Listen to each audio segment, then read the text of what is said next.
വഞ്ചിയൂരിൽ യുവ അഭിഭാഷകയെ ക്രൂരമായി മർദ്ദിച്ച സംഭവത്തിൽ പ്രതിയായ സീനിയർ അഭിഭാഷകൻ ബെയ്ലിൻ ദാസിന് ജാമ്യം.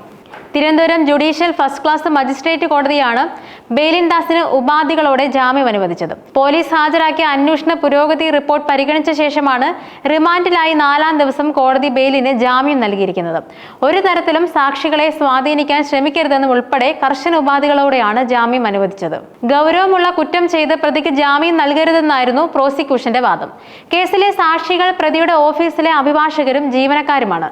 പ്രതിക്ക് ജാമ്യം ലഭിച്ചാൽ പ്രാഥമിക ഘട്ടത്തിലുള്ള അന്വേഷണം അട്ടിമറിക്കാൻ ഇടയുണ്ടെന്നും പ്രോസിക്യൂഷൻ കോടതി അറിയിച്ചിരുന്നു. പ്രതിക്ക് ജാമ്യം അനുവദിച്ചാൽ സ്വന്തം ഓഫീസിലെ ജീവനക്കാരായ സാക്ഷികളെ പ്രതി സ്വാധീനിക്കുമെന്നായിരുന്നു പ്രോസിക്യൂഷന്റെ വാദം ഉന്നയിച്ചത്. എന്നാൽ ജൂനിയർ അഭിഭാഷകയാണ് പ്രകോപനം ഉണ്ടാക്കിയതെന്നും ഓഫീസിനുള്ളിൽ നടന്ന നിസ്സാര സംഭവത്തെ പാർവതീകരിക്കുകയാണെന്നും പ്രതിഭാഗം വാദിച്ചു.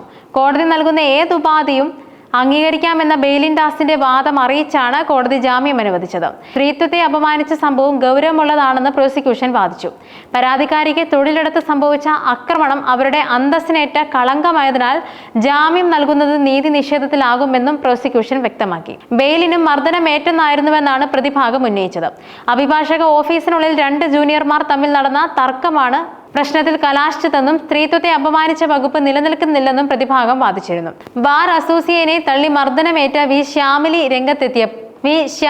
രംഗത്തെത്തിയതുൾപ്പെടെ വിവാദമായിരുന്നു. ഓഫീസിലെ 2 ജൂനിയർ അഭിഭാഷകർ തമ്മിൽ നടന്ന തർക്കത്തിൽ ഇടപെട്ടപ്പോൾ സംഭവിച്ചതാണ് മർദ്ദനം. പ്രതിക്ക് കുടുംബവും 3 കുട്ടികളുമുണ്ട്. സമൂഹത്തിൽ മാന്യതയുമുള്ള വ്യക്തി, ലീഡിംഗ് വക്കീലാണ്. ജാമ്യത്തിന് വേണ്ടി കോടതിയെ പ്രതിഭാഗത്തിന്റെ വാദങ്ങൾ ഇതായിരുന്നു. തെളിവുകൾ നശിപ്പിക്കാനുള്ള സാധ്യതയുണ്ടെന്ന് വാദിച്ച പ്രോസിക്യൂഷൻ സാക്ഷികളെയും ഇരയെയും പ്രതി സ്വാധീനിക്കാൻ ശ്രമിക്കുന്നുവെന്നും കോടതിയിൽ പറഞ്ഞു.